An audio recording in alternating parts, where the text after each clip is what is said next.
allí en medio de la adoración, que tiene que ver precisamente con la palabra que vamos a compartir hoy, porque hoy vamos a hablar de restitución. Y cuando mencionamos la palabra restitución, ¿qué es lo primero que puede venir a la cabeza de nosotros? Porque la palabra restituir es recuperar algo que habíamos perdido. Y recordamos aquella cita que dice: les devolveré lo que le comió los años, les restituiré los años que le comió la oruga, el revoltón. Pero dice algo que pone a pensar, dice: mi gran ejército que envié contra ustedes. Y desde que empezó la pandemia, discúlpenme, yo no le digo pandemia, le digo pandemia, porque detrás de esto hay manos bien oscuras que se han movido para tratar de dañar a la humanidad, pero que Dios lo ha permitido para edificar a la iglesia de Cristo. Desafortunadamente, los vientos de doctrina, estos que se han levantado, pretenden hacerle creer al cristiano que usted es más cristiano porque tiene más dinero, que usted está más cerca de Dios porque tiene más procesiones. Eso es mentira. La restitución que la iglesia necesita no es material, y no estoy diciendo que sea pecado ser próspero. De hecho, ayer compartía con un pastor y le decía: mira, es que el problema de la iglesia es que perdió el enfoque. Hoy la iglesia se preocupa más por tener que por ser. Pobre garabito, en los billetes de 50 los cristianos los tienen con el cuello apretado y la lengua afuera, porque es que nadie quiere soltar. Y eso es pérdida de enfoque. La palabra amor ha sido tan desdibujada que el jovencito que tiene a la noviecita le dice: hagamos el amor. Y a eso se le llama en la Biblia fornicación, porque no están casados. Pero la palabra amor, a la luz de las Escrituras, es darlo todo por alguien. Y la iglesia de Cristo se olvidó de eso.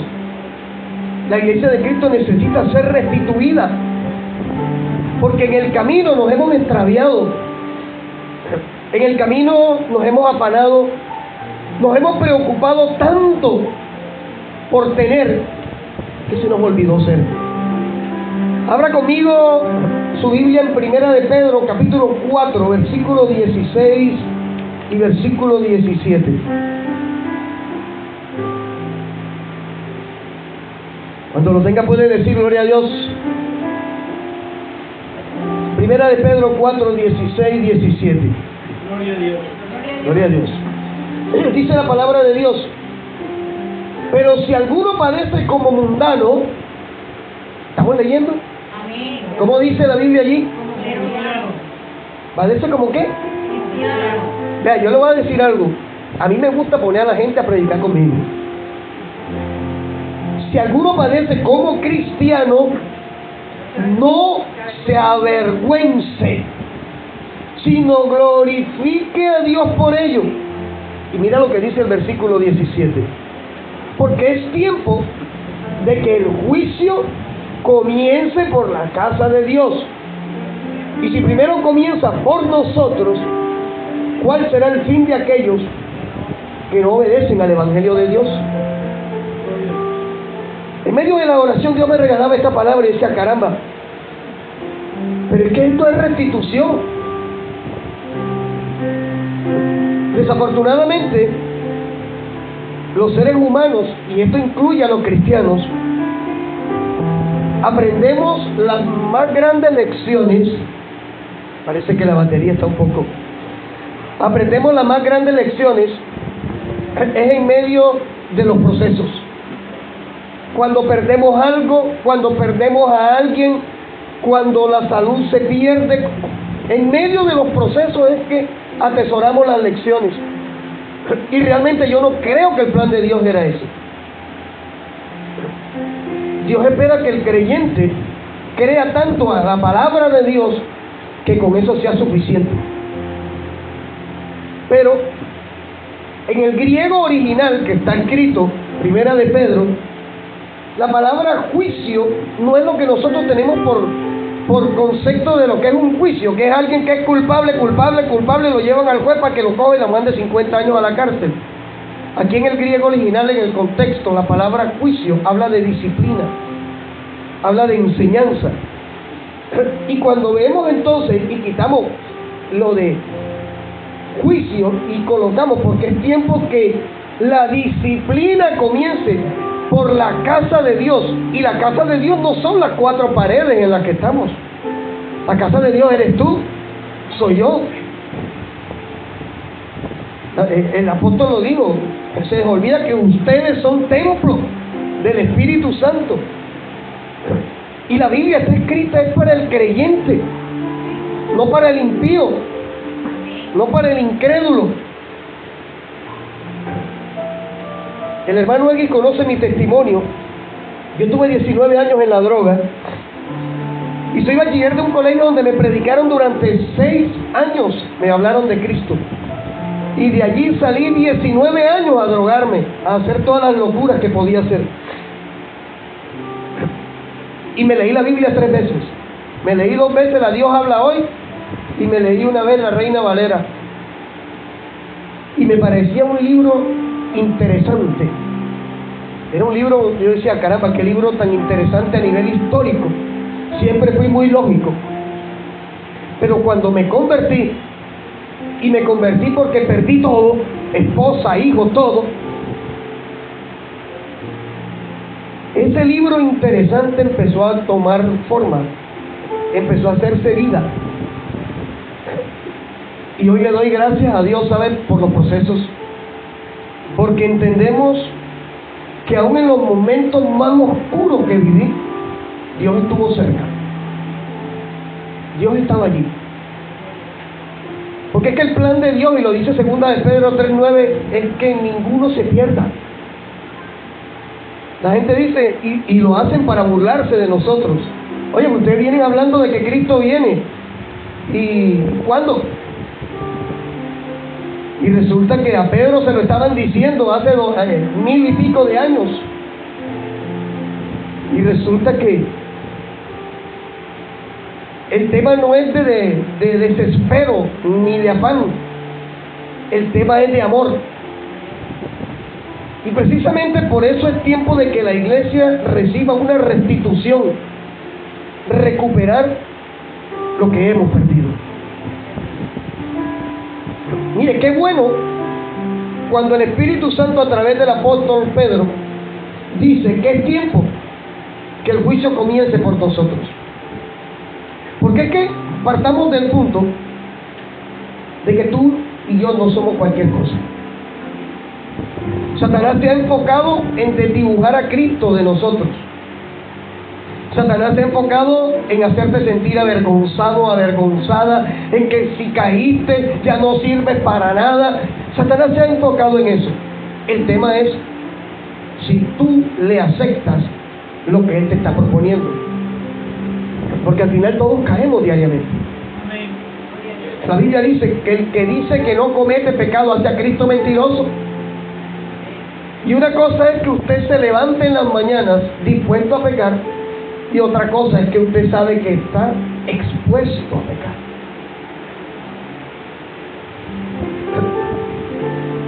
Pero Satanás magnifica las cosas de tal manera que empieza a meter sus mentiras y empieza a apagar la fe, empieza a apagar la intimidad con el Señor.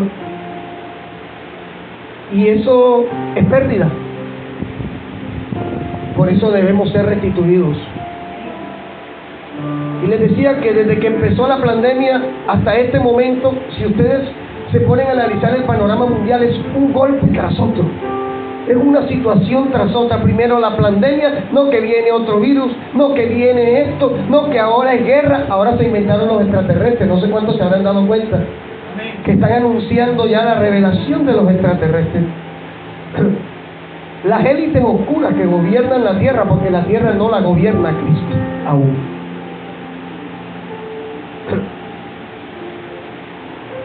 Saben que Cristo viene. Satanás sabe que Cristo viene. Pero él está buscando que haya un pueblo distraído que crea que quien viene es una nave extraterrestre que se va a llevar a algunos abducidos, las famosas abducciones.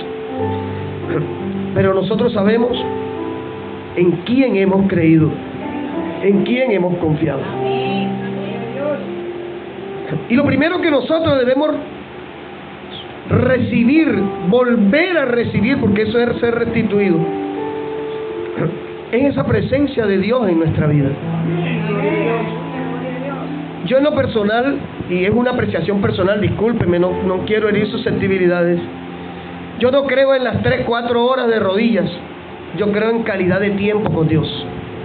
Amén, así es. Yo creo en Mateo 6:6, cuando dice: y cuando ores, cierra la puerta, y mi Padre que te ve allí en lo secreto te recompensará en lo público.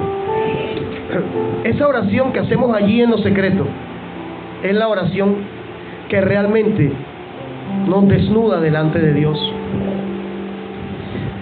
Vayamos a Génesis capítulo 3, versículo 22 al 24.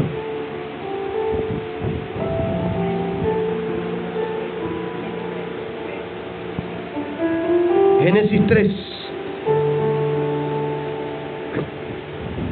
Dijimos que para hablar de restitución hay que hablar de pérdida. Y es que en el diseño original de Dios hacia el hombre no necesitaba que se le restituyera nada.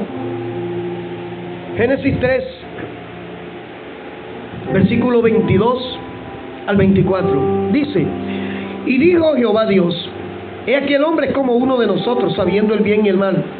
Ahora, pues que no alargue su mano y tome también del árbol de la vida y coma también, y coma y viva para siempre. Y lo sacó Jehová del huerto de Edén para que labrase la tierra de que fue tomado. Echó pues fuera al hombre y puso al oriente del huerto de Edén querubines y una espada encendida que se revolvía por todos lados para guardar el camino del árbol de la vida. ¿Qué perdimos allí? Porque es que no vamos a decir qué perdió Adán y Eva. ¿Qué perdimos nosotros? A nivel de teología, en la división que se hace en el estudio sobre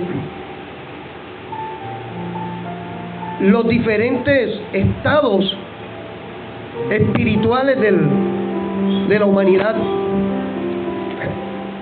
Adán y Eva fueron creados en la dispensación de la inocencia. Si usted tiene, ¿cuántos tienen bebés aquí? ¿Cuánto tiempo tienen? Bueno, pero 4 años, pero un bebé de 1 año, usted lo pone a caminar desnudo y él no sabe que está desnudo. No sabe que está desnudo. Yo creo que el que no tenga una foto de 1 añito desnudo no está vivo. A todos nos tomaron la foto desnudo, a todos. Y eso tiene una razón de ser espiritual. Y es que esa condición del niño de 1 año era la condición en que Adán y Eva fueron diseñados originalmente por Dios. Cuando hablamos de la dispensación de la inocencia, ellos no sabían que estaba desnudo. Y allí el porqué cuando Dios les dice: ¿por qué se esconden? No, porque nos dimos cuenta que estábamos desnudos. El hombre cae de la dispensación de la inocencia y entra en una dispensación que es la dispensación de la conciencia. Ahora el hombre es consciente que está desnudo, ahora sabe lo que es bueno y lo que es malo, ahora decide pecar o no pecar. La humanidad perdió en el Edén la potestad de interactuar con la gloria de Dios cara a cara. Es que allí el hombre no necesitaba tener una piedra al frente como Moisés. de la manera que Dios diseña al hombre, podían hablar cara a cara. Recordemos que lo que impide que podamos interactuar con Dios cara a cara es el pecado que mora en nosotros. Recuerden que la Biblia dice que al reino de los cielos no entrará ni carne ni sangre. Por eso, cuando en segunda de Tesalonicenses habla de que hay un misterio, dice, seremos transformados en un abrir y cerrar de ojos, hablando acerca de la segunda venida de Cristo. Es el detalle de que a pesar de que tú y yo nos arrepentimos de lo que fuimos, el pecado sigue morando en nuestra carne, que es lo que dice el apóstol Pablo en Romanos 7, cuando Pablo dice, ¿quién me librará de este cuerpo de muerte que queriendo hacer el bien el mal que no quiero, ese hago? Y describe una lucha, que es la lucha que todos nosotros tenemos. Desde el más ungido hasta el menos ungido tenemos la misma lucha. ¿Por qué? Porque el poder de la sangre de Cristo es tan tremendo que borró los pecados que nos acusaban delante de Dios. Aquellos que le daban autoridad a Satanás para decir, mira dónde está la prostituta esa, el drogadicto ese, el mentiroso ese, el enfermo, el atracador. Esos pecados ya no están delante de Dios. Y si alguien te lo recuerda, te está hablando el diablo. Porque Dios no nos va a recordar lo que nos perdonó. Ese no es el Dios en que yo creo.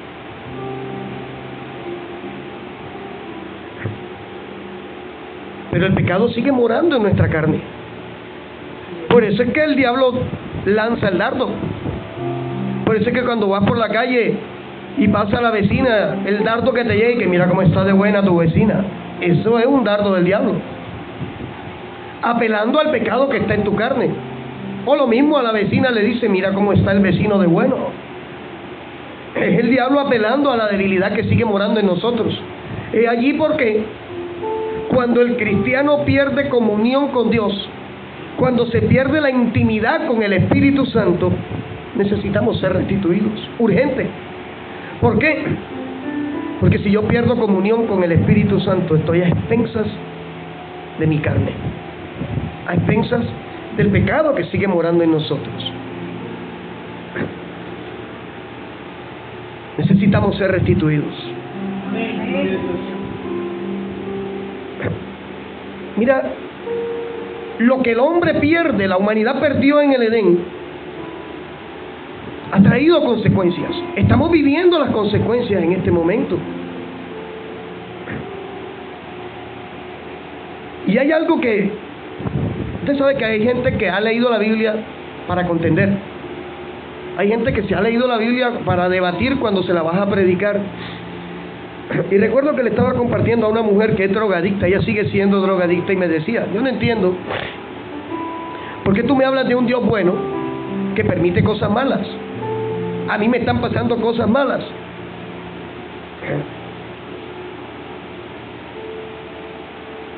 Y el día que yo encuentre que la Biblia dice que fumar marihuana es pecado, ese día dejo de fumar marihuana, me decía ella. Esa es una manera elegante de justificar seguir en el pecado. Pero todo esto es consecuencia de lo que se perdió en el Edén. El pobre hombre que acaba de confesar públicamente delante de Colombia que tiene 25 años de estar fumando marihuana, ¿saben a quién me refiero? Y que a él no le ha pasado nada. Ese es un pobre hombre. Hay que orar por él. Porque yo que estuve 19 años en la droga, yo puedo decir que sí pasan cosas. Claro que trae consecuencias.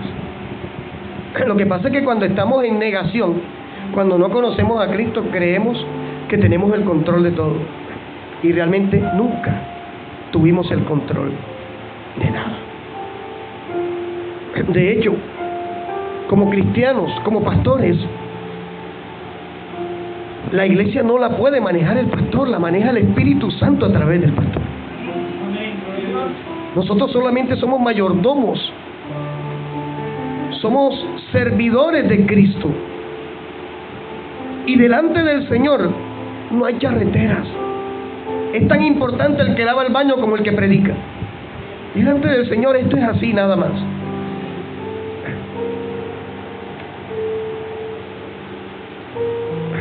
Necesitamos ser restituidos por Dios.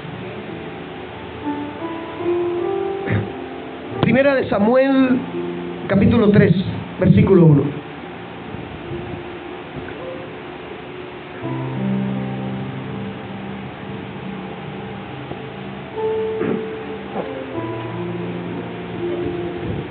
Primera de Samuel, capítulo 3, verso 1. ¿Cuántos lo tienen? Amén. Dice, el joven Samuel ministraba a Jehová en la presencia de Elí. Y acá hay un detalle que estaba sucediendo. Y la palabra de Jehová, ¿qué pasaba? Escaseaba. Escaseaba en aquellos días. No había visión con frecuencia. O sea, Elí había perdido el norte. Elí necesitaba ser restituido, pero hay un detalle que yo estoy convencido que es metafórico. Dicen que Elí murió gordo y ciego. Y la gordura, la obesidad mórbida, es el producto de no cuidar la salud. Y la ceguera es el producto de no tener luz aquí. Pero estamos hablando de un sacerdote. Pero un sacerdote que permitió que sus hijos hicieran rumba en el templo. Hablando aquí barranquilleramente. Si usted mira la historia de Elí, se dará cuenta que Elí, su gran pecado fue ese. Y lo mismo le pasó a Job.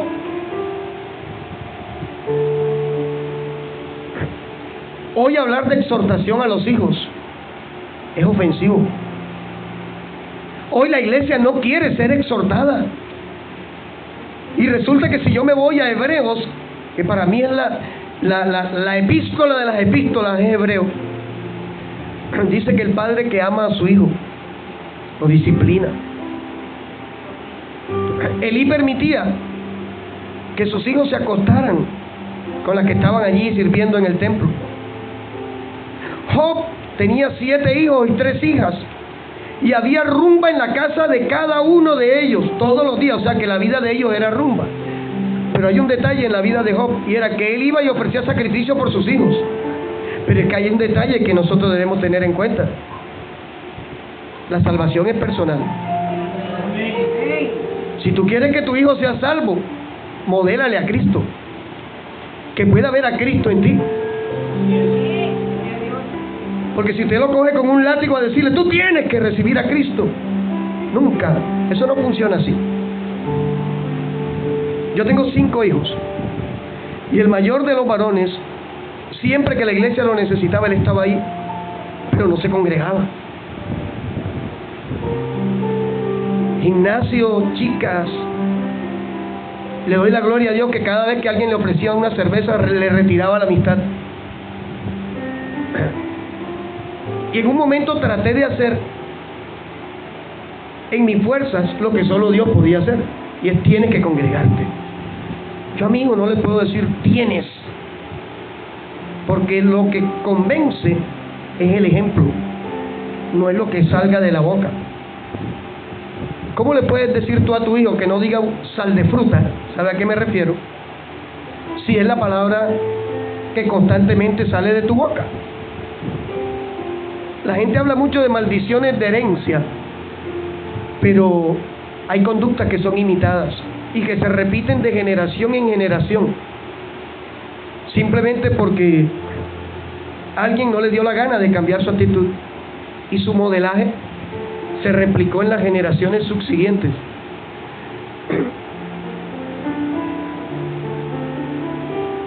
A Elí Dios le había hablado, por supuesto. Sin embargo, como estaba ciego y gordo, prefirió ignorar lo que Dios le estaba diciendo. Y me llama la atención que acabamos de leer que la palabra escaseaba y la visión escaseaba, pero El plan de Dios desde que el hombre cayó en el Edén fue restituirlo. Allí mismo en el Edén, la primera profecía que habla de Jesucristo está allí en Génesis 3:14, cuando le dice a Satanás a través de la serpiente: de la simiente de la mujer saldrá uno que te herirá en la cabeza y tú le herirás en el carcañal. Estaba hablando de Jesucristo. Satanás está sentenciado desde un principio. Y Dios se encargó a través de la historia bíblica. Si usted hace una exégesis de los profetas, se dará cuenta que Dios siempre estuvo buscando la manera que el ser humano escuchara que Él estaba pendiente de él. Dios le dijo a Abraham: tu simiente será como la arena del mar y como las estrellas, si se pudieran contar, así será. Pero estarán esclavos durante 400 años. Pero yo los libertaré. Y cuando Dios dice que va a hacer, Dios hace.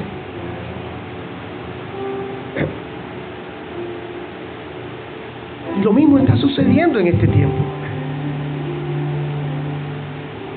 Cuando el pueblo de Israel estaba en el desierto,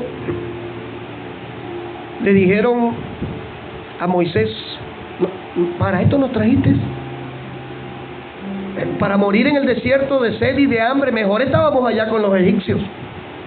Éramos esclavos, nos humillaban, no servíamos para otra cosa, pero teníamos techo y comida. Yo eso lo miro como el plato de lentejas.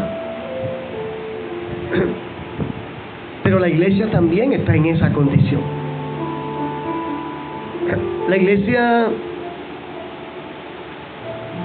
ha pasado por un proceso en estos últimos 2 años que ha acelerado muchas cosas. Recuerdo que cuando empezamos las prédicas, cuando nos encerraron, siempre le decía a la iglesia, cuando estaba predicando allí por Facebook: esto sacará lo mejor y lo peor de cada uno de nosotros. Y así ha sido. Yo vivo en el barrio Paraíso, en el norte, en Barranquilla, y cuando me tocaba ir a hacer mercado, que me daba permiso el alcalde, supuestamente él era el que tenía la autoridad, me iba a un supermercado que estaba cerca del Buenavista, y yo veía esos edificios nuevos que están allí, la gente rica tirada de rodillas con las manos levantadas al cielo. Un día iba con mi esposa y le dije: eso se verá, si es verdad, cuando se acabe la pandemia. Y en la iglesia va a pasar lo mismo. Cuando se abrieron los templos, yo estaba haciendo 2 servicios los domingos. No me cabía la gente. Pero cuando se dieron cuenta que no les pasó nada, pasó como cuando usted coge la Coca-Cola, la agita y después la destapa. Se fue la espuma y quedó 2 deditos. Pero ¿saben qué? Es necesario que eso pasara. Habían hermanas que se congregaban conmigo, que uno le decía: sierva, venga, esto no es religión, esto no es de liturgia, esto es de relación. A mí no me venga a decir que yo tengo 40 años en el evangelio. Y es posible que fuera verdad, pero el evangelio no tenía 5 minutos en ella. Porque cuando el evangelio está en mí, lo primero que el evangelio me hace es humilde. Y si a mí el pastor Egui me exhorta por algo que está viendo en mí y que yo no me haya dado cuenta, yo tengo que decir: gloria a Dios, que me lo diga un hombre de Dios y no que el mundo me avergüence. Pero así está la iglesia. Cuando el pastor Egui estaba orando, decía: doy gloria a Dios por los que vinieron a pesar de la lluvia. Es que hay un remanente. Y si usted nota, en la Biblia siempre se habla de unos pocos. Tanto así que a Gedeón tenía 23,000 hombres y terminó con 300, y después Dios le dijo: divídelos en grupos de 100. Y no le dio fusiles ni le dio AK-47, sino le dijo: metan unas tinajas de barro con unas tejas adentro. Y con eso destruyeron a los madianitas.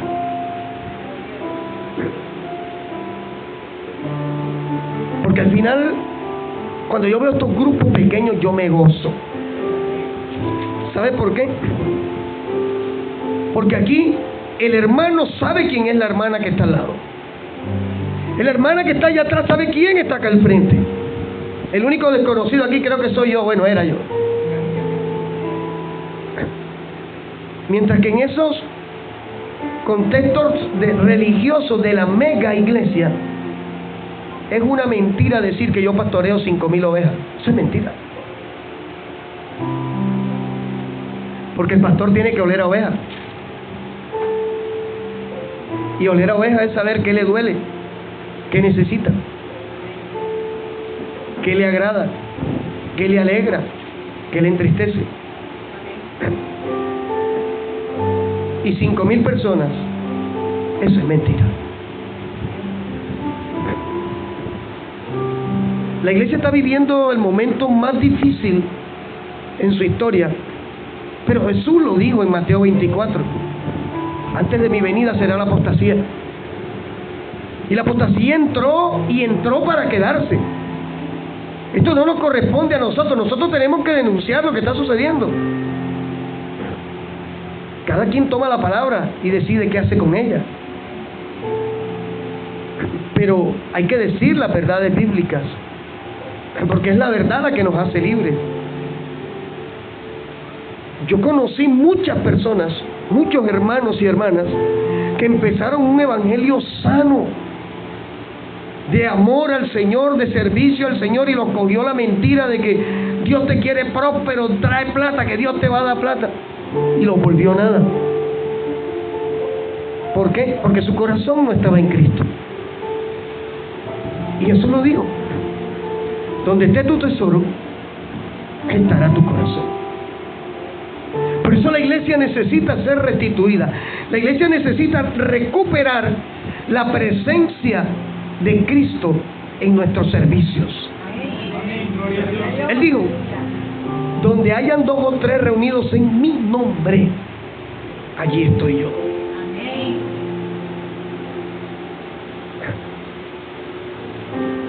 A mí me gustan las polémicas. Mi esposa dice que soy problemático. No, no es eso.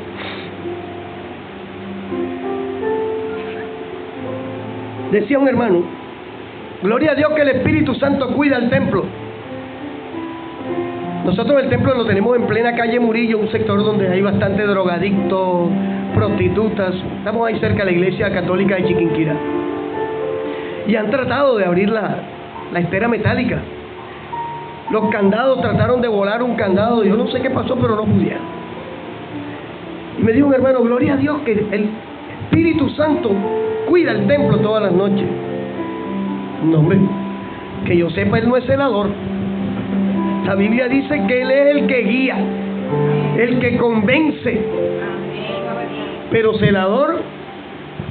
Y resulta que una noche veníamos de visitar una pareja de la iglesia, 11 de la noche, veníamos de la Victoria por toda la calle Murillo, y en la puerta del templo duerme una indigente con su saco. Ella duerme ahí. Cuando nosotros llegamos, ella está durmiendo ahí. Entonces, el Espíritu Santo no es celador, pero Dios es tan bueno que en su misericordia guarda lo que Él le entrega a sus hijos. Entonces, no necesitamos afanarnos por resolver cosas que solo Dios va a poder resolver. La iglesia necesita ser restituida. Cuando Jesús dice: donde hay 2 o 3 reunidos en mi nombre, allí estoy yo, para mí eso basta. Yo he tenido que predicar para 2 personas en los servicios de nosotros. ¿Y qué? Gloria a Dios. Es que esto no es buscando aplauso, ni buscando like, ni nada por el estilo. De hecho, cada video que subo a YouTube me lo censuran. Me sale que reclamo por incumplimiento.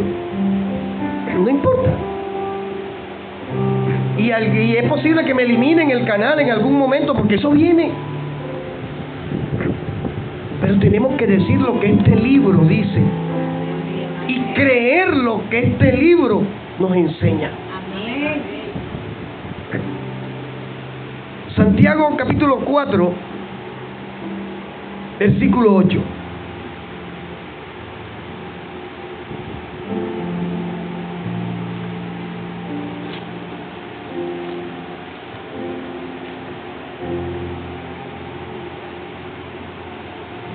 Acercaos a Dios y Él se acercará a ustedes.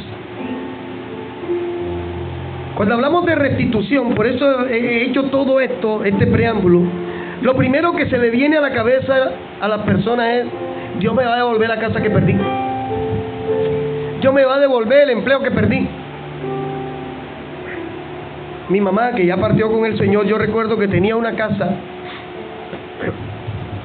que perdió, hizo un mal negocio y la perdió, y el nuevo dueño se la arrendó y le debía meses de arriendo. Y cada vez que yo iba a visitarla le decía: tú tienes tu otra casa, entrega esto. No, porque a mí me dijo el profeta fulano de tal que Dios me la va a devolver. Yo, ¿cómo te va a devolver lo que no es tuyo? No era de ella. Cuando usted vende algo ya no es suyo. Pero las falsas doctrinas, la falta de soporte bíblico está llevando a que la presencia del Espíritu Santo en medio de la iglesia cada vez sea más escasa. ¿Por qué? Si yo dijera esta mañana: aquí dice el Señor que le van a dar carro, casa, beca a todos los que están aquí. ¡Wow! ¡Aleluya! Pero si dijera: y aquí dice el Señor que hay corazones aquí que necesitan ser procesados por Él, que Dios los va a llevar a un estado de desierto donde van a estar a solas con Él, cara a cara. Eso no es conmigo, Dios.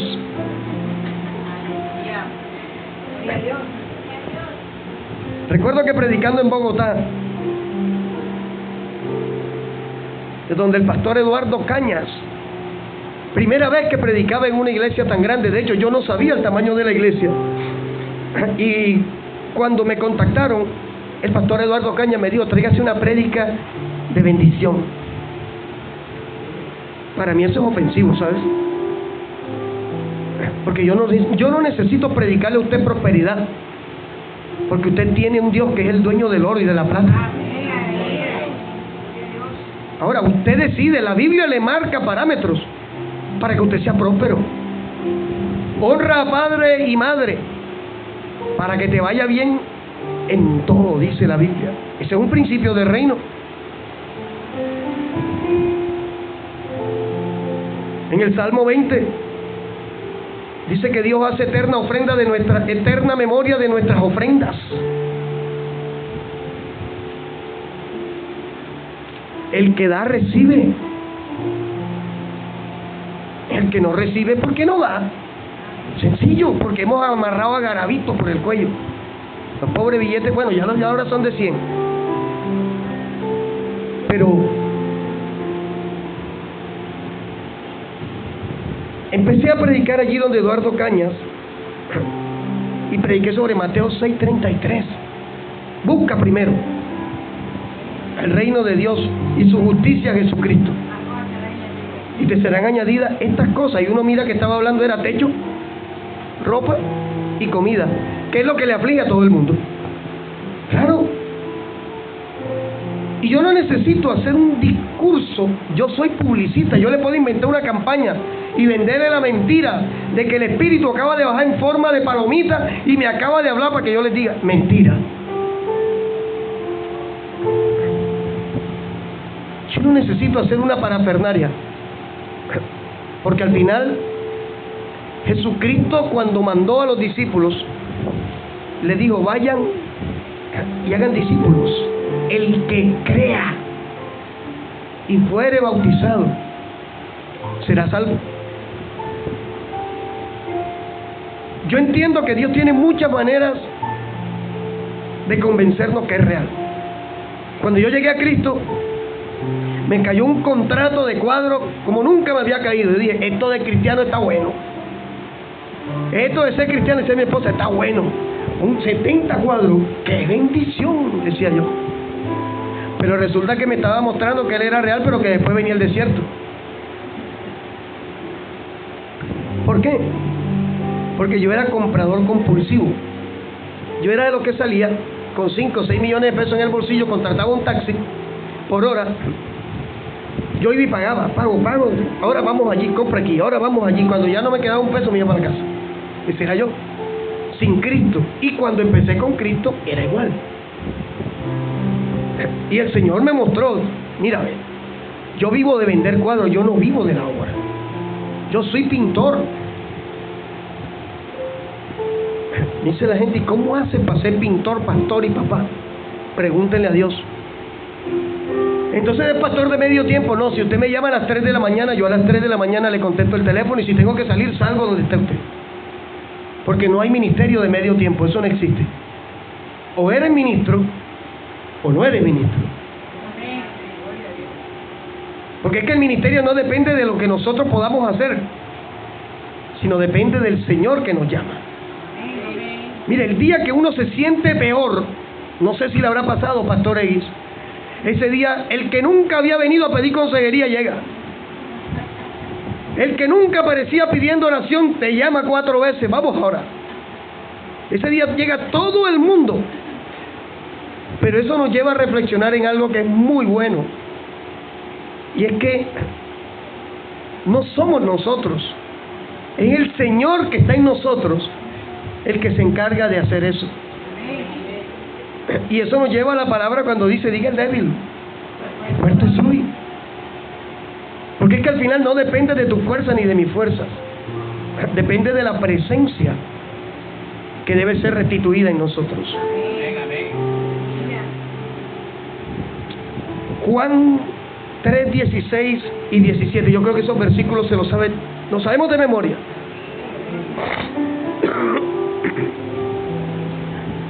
Dice, de tal manera amó Dios al mundo, que entregó a su Hijo unigénito, para que todo aquel que en Él crea no se pierda, mas tenga vida eterna. Eso suena fácil, pero es muy profundo. Y yo me convertí con el versículo 17, porque no envió Dios su Hijo al mundo para condenar al mundo, sino para que el mundo fuera salvo por Él. Mire, hay un plan de Dios en este tiempo. Hay un plan de la restitución de Dios hacia la iglesia moviéndose en este momento. El tema es si lo estamos entendiendo. Nosotros somos luz en medio de las tinieblas, dice la Biblia. Los primeros que tenemos que recibir luz somos nosotros, para poder ir a aquel que está allá afuera y mostrarle esa luz. A veces cuestionamos a las personas que hemos invitado, y la invito y nada que viene a la iglesia. No le invites más. Muéstrale el amor de Dios a través de ti. Te darás cuenta que el ejemplo convence. Y si no vienen a Cristo, el problema ya no es tuyo. Jesús dijo, el que no creyó a la palabra, por la palabra ya fue condenado. Nadie tiene excusas. Con esto de la virtualidad, en cualquier parte están viendo los mensajes que estamos compartiendo. O sea, cualquiera abre Facebook y ahí le sale una prédica. Nadie tiene excusas. Y los tiempos se han acelerado. En segunda de Timoteo 3, cuando habla del carácter de los hombres de los posteros tiempos, nos damos cuenta que esto está cerca. Realmente no tenemos una fecha. Nosotros no podemos inventarnos como los judeomesiánicos, que si le sumo tal a la letra X, entonces me da Y, y entonces me da que el día 29 de febrero o el día 32 de febrero viene Cristo. No. Pero Jesús dijo, cuando el hombre está en el campo, está hablando del campesino, y mira el cielo, Dios sabe que va a llover. ¿Qué quiere decir esto? Señales. En 2 de Timoteo 3 dice el Espíritu Santo: también debes saber esto, que en los postreros días vendrán tiempos peligrosos, porque habrá hombres amadores de sí mismos, avaros, vanagloriosos, soberbios, blasfemos, desobedientes a los padres, ingratos, impíos, sin afecto natural. Esta parte es la que más está en este momento imperando. Usted se da cuenta que las tiras cómicas que veían los niños antes, todas las han manipulado. Los canales como Disney Channel, Nickelodeon, hoy en día hacen propaganda al lesbianismo y al homosexualismo. Y nosotros como cristianos debemos estar apercibidos con eso que está sucediendo allí. Usted se dará cuenta que esto de sin afecto natural, lo natural es que... ¿Cómo te llamas, mi hermano? José. José, tú estás casado. ¿Estás casado? Todavía no. Bueno, lo natural es que a José le gusten las mujeres. Eso es afecto natural. Y que a la mujer le gusten los hombres. Eso es el afecto natural. Cuando dice sin afecto natural, es porque va a ser pervertido por lo antinatural. Y usted se da cuenta que en cualquier película, en cualquier cosa, la propaganda que le están haciendo es matrimonio igualitario, homosexualismo, lesbianismo. Y el que no lo acepta está siendo xenofóbico, racista, excluyente. Y está, miren, la ONU el año pasado promulgó un decreto, y la ONU no tiene derecho para legislar sobre las naciones, porque es un ente privado. La ONU no está organizada por unos políticos, ni la escogió ningún pueblo. Y la ONU, si Dios lo permite, un día esto compartiremos, está mencionada en Apocalipsis, cuando el anticristo se manifieste en la tierra. Y la ONU, el año pasado, para el mes de julio, dijo que la iglesia cristiana era enemiga de la humanidad. Y ese discurso cala. Porque cuando uno le va a predicar a un homosexual, dice: lo que pasa es que ustedes los evangélicos no gustan. Si no, estás equivocado. En la iglesia de Cristo son bienvenidos los homosexuales, mas no el homosexualismo. Y eso les cuesta trabajo entender, porque están cautivos. Y es allí porque la necesidad de que recibamos esa restitución espiritual, para que cuando hablemos la gracia de Dios sea manifestándose allá afuera. Dice: implacables, calumniadores, intemperantes, crueles, aborrecedores de lo bueno, traidores, impetuosos, infatuados, amadores de los deleites más que de Dios. Y esto incluye a los cristianos, porque la Biblia está escrita para los cristianos. No sé cuántos, si ya lo saben, pero hay iglesias para homosexuales, iglesia cristiana para homosexuales. Y eso es una herejía, porque al final todo el que tiene un encuentro personal con Jesús es transformado por Jesús. Nosotros no podemos hablar de haber tenido un encuentro con Cristo y seguir siendo la vieja criatura. Imagínese usted que yo venga aquí a decirle: yo fui drogadicto, y venga, ¿qué más, viejo José? Bacano el Cristo que tenemos, ese man sí es bacano. Yo te estoy dando testimonio de que soy nueva criatura. Pero hoy eso se ha metido dentro de la iglesia. Este hombre balinero, que yo no entiendo por qué en las emisoras, y que el padre balinero, sí, el balinero, él es un balín en todos los sentidos. Él se ufana de que es padre. Y él renunció a su sacerdocio, si es que alguna vez fue sacerdote.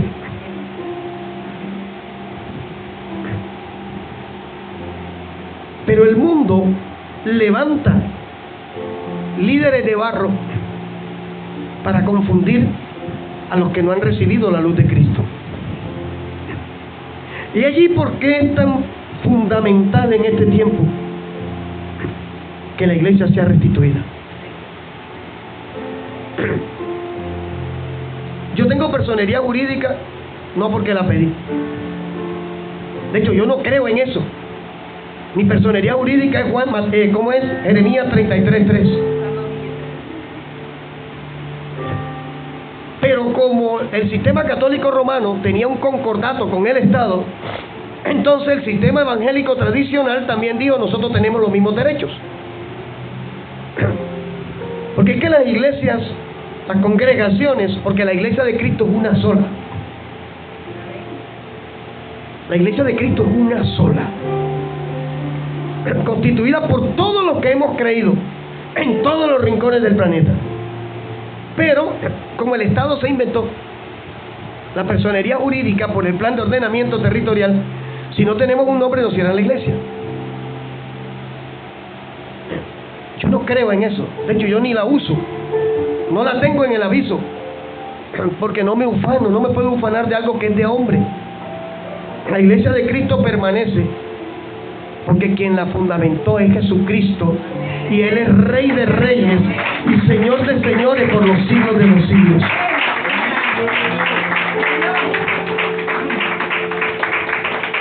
Y es tiempo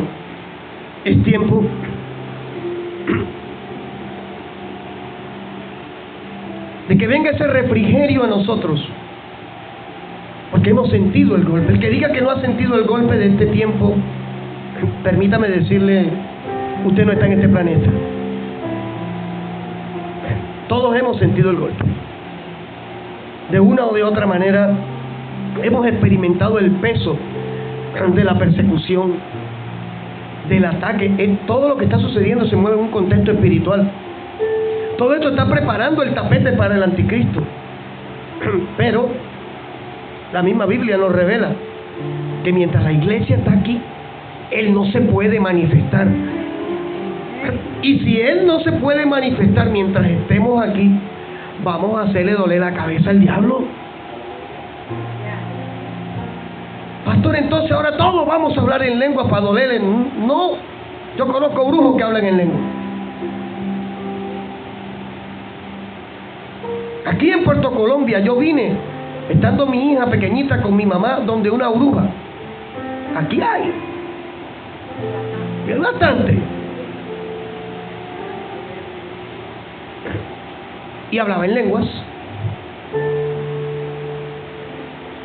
¿Sabe qué necesita el mundo? Ver a Cristo en nosotros. Yo trabajaba con un grupo que se llamaba Red Humana, que le predicábamos a los drogadictos, a los indigentes en el centro de Barranquilla. Entrábamos a las caletas de la zona Cachacal y nosotros hacíamos lo que la Biblia demanda de nosotros hacer.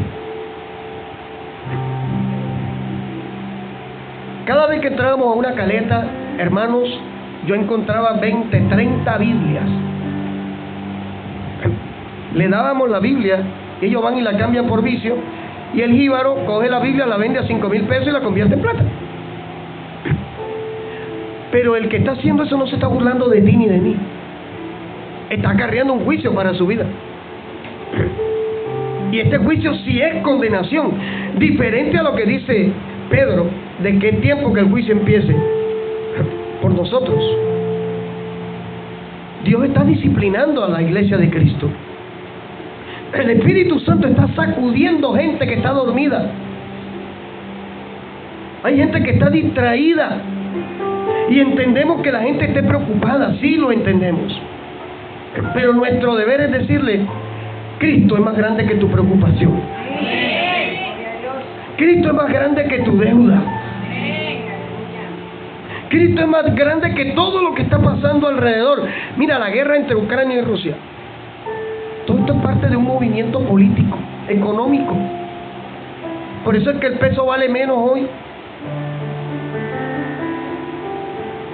Todo lo que sucedió de hace 2 años para acá, que montó a la persona esta que está montada ahora en el poder en Colombia, es un movimiento espiritual, ¿oíste? Y Satanás está detrás de todo esto. Pero esta es una lección para la iglesia. Porque el deber de la iglesia es orar, no ser políticos.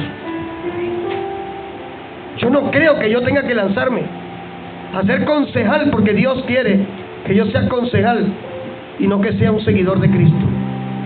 Yo creo que mi oración hace más efecto que ir a darme puño en el consejo para que me aprueben un proyecto, o tener que hacer lo que hacen todos, porque una sola golondrina no hace verano. Hay un pastor que amamos mucho en mi casa, que fue parte del proceso de nosotros en el Señor.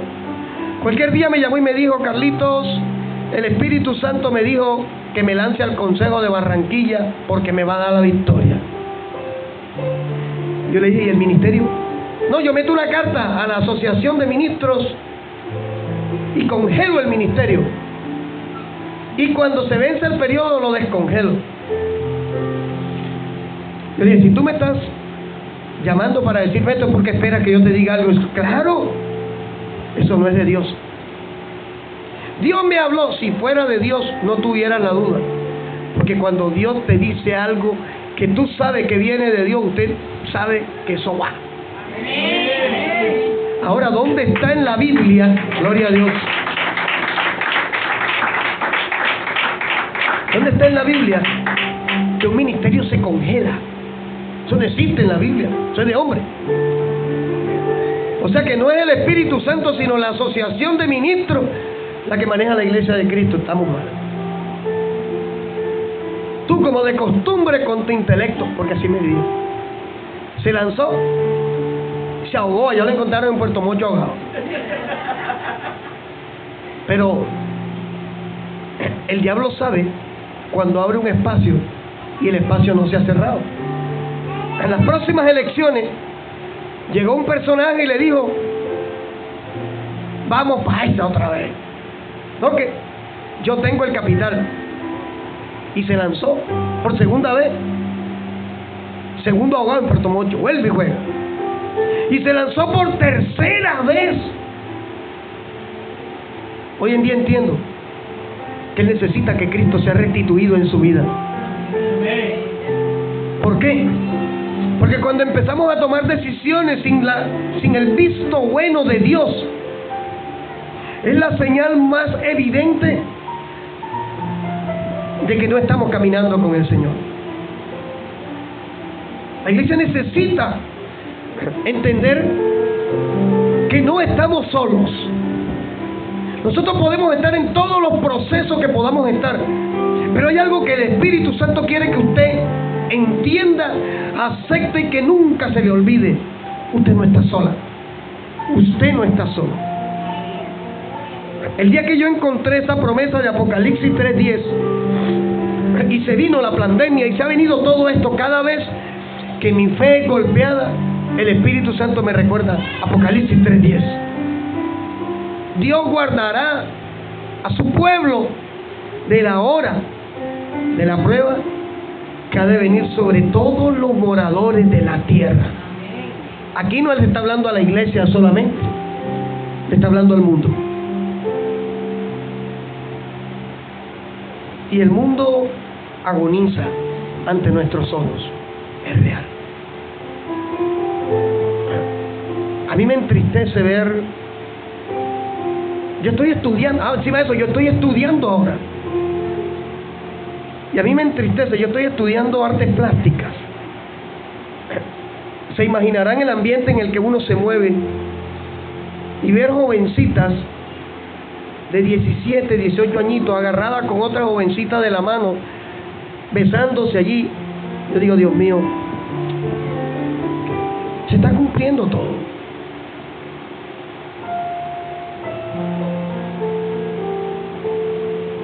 Se está cumpliendo todo lo que está escrito. El tema es que la iglesia no se está dando cuenta. El día que el pastor Egui me invitó, unido por la salvación del Atlántico,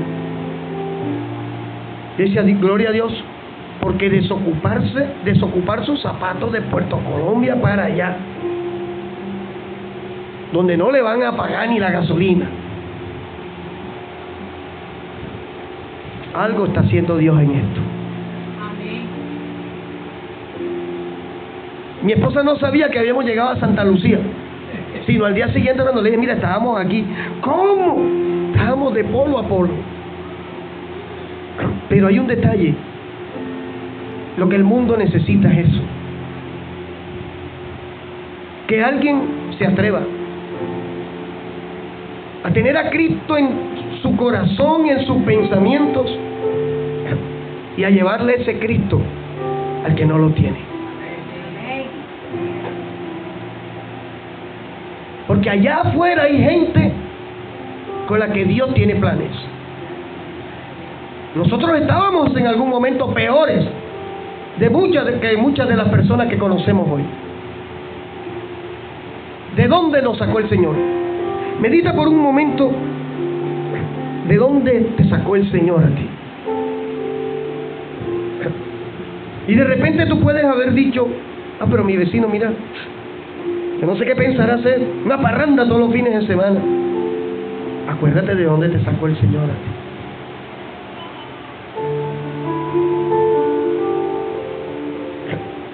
En el sector donde tenemos la obra nosotros,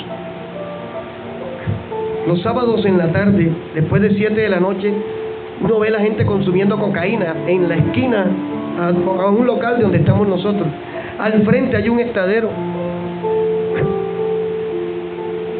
Mi esposa me decía, mira, qué tremendo. Ellos no saben lo que están haciendo. Ellos creen lo que yo creí en su momento, que yo era el rey del mundo, porque hacía eso. Yo recuerdo, una vez tenía 3 días sin dormir, parrandeando. Y llegando a mi casa, escuché 2 jóvenes del barrio decir, ese Carlitos y Juan fue la persona que me predicó a mí, que era 10 veces peor que yo. Qué chévere lo que hacen ellos, mira cómo meten perico de frente y nadie les dice nada. Hoy en día me da vergüenza eso, ¿sabes? Porque a cuánta gente no dañé con mi testimonio. Pero mirar esa moneda, esa cara de la moneda nos tiene que llevar a mirar la otra. ¿A cuánto puedo edificar hoy con mi testimonio? Gloria a Dios.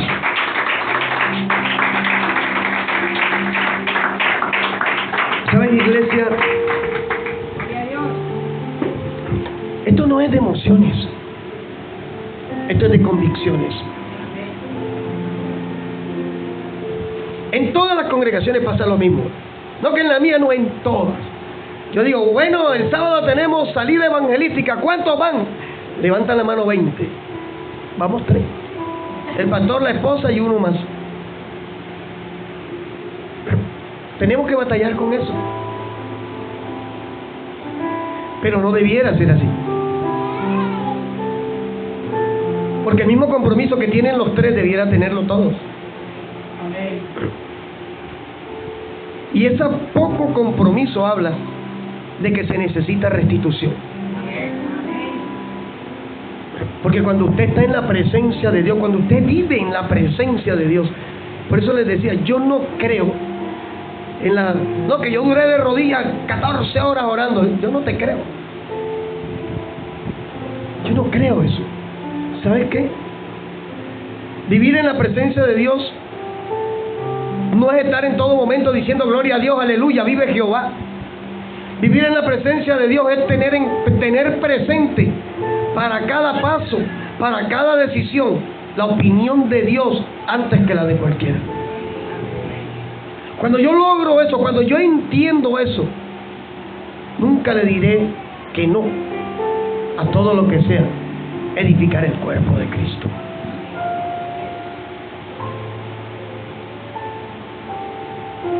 El día que el pastor Egui me pasó la invitación, empecé a orar, le dije, oremos por la palabra. Y espero que esta palabra pueda edificar la vida de alguien. Hacerle entender que el ministerio no es el pastor Egui, la esposa y los hijos. El ministerio son todos. que el único que tiene que sudar la camiseta no es uno, somos todos.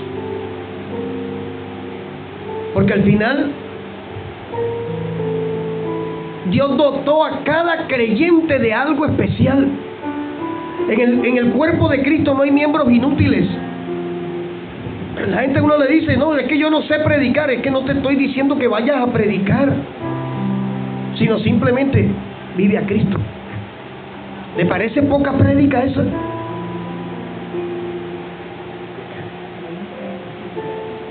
En algún momento enseñé acerca de la diferencia entre evangelista y evangelizadores.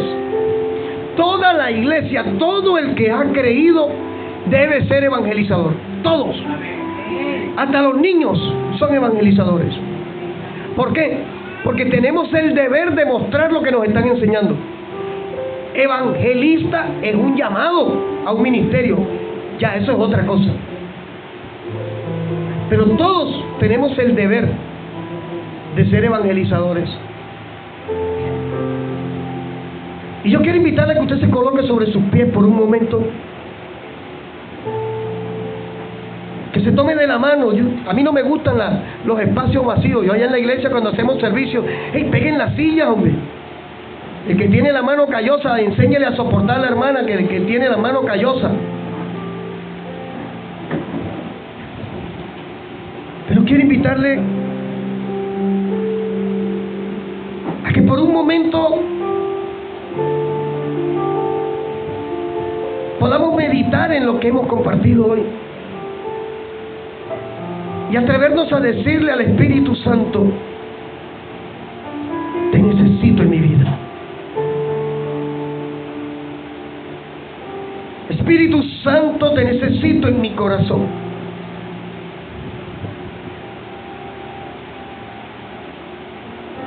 Aprovecha este momento y entra en esa intimidad con el Señor. Y vamos a decirle: Señor, aquí estoy.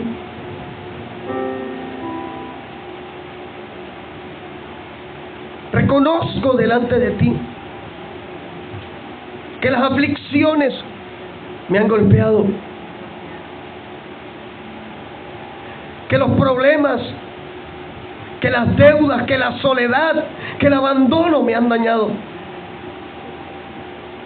Reconozco que mi corazón necesita ser sanado y que la única sanidad completa será cuando tú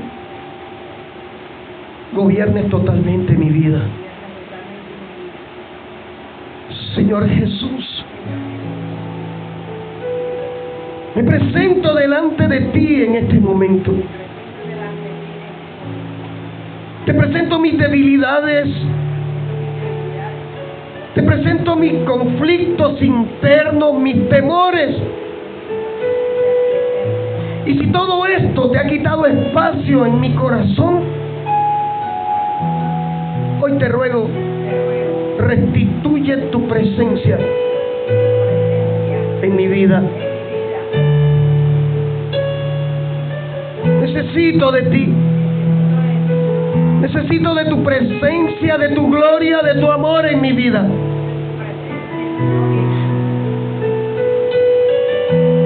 Reconozco que me he sentido seca, que me he sentido seco, que me he sentido vacío, vacía. Pero vengo a ti en este momento, porque tu palabra dice que en tu presencia hay plenitud de gozo.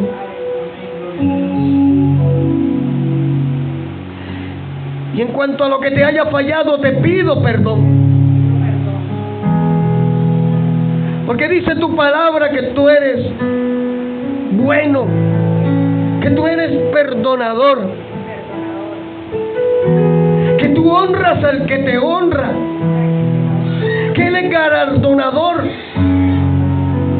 Escrito está que si alguno cometiera pecado, abogado tiene para con el Padre, a Jesucristo el justo. Por eso examina nuestro corazón, Señor. Examina nuestra vida en este momento. ahora, Espíritu Santo,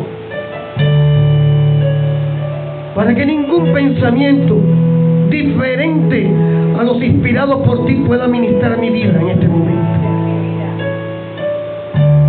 Coloca en mí la mente de Cristo. Coloca en mi corazón tu presencia y lléname de tu paz. Padre, nos hacemos una sola voz en este momento delante de ti para levantar un clamor por Puerto Colombia, Señor, para pedirte por medio de tu Hijo Jesucristo que desates un mover de tu gloria, un avivamiento, un de repente tuyo en cada punto cardinal de Puerto Colombia, Señor. Que los momentos difíciles que están viviendo sean la motivación correcta para reconocer que necesitan de tu apoyo, de tu ayuda, de tu cobertura. Oramos por los hogares que en este momento están siendo golpeados. Oramos por los hogares que en este momento están siendo divididos. Oramos por las familias que en este momento, Dios, se encuentran en medio de pleitos, divisiones y contiendas. Y ruego a los cielos, amado Padre Celestial, que tomes este puñado de hombres y mujeres que están aquí hoy y restituyas tu gloria de tal manera que puedan creer que se acerca un nuevo comenzar, un renovar de tu gloria, un refrigerio desde los cielos, un mover en el cual pueden alcanzar a los perdidos, a la gente necesitada de un abrazo,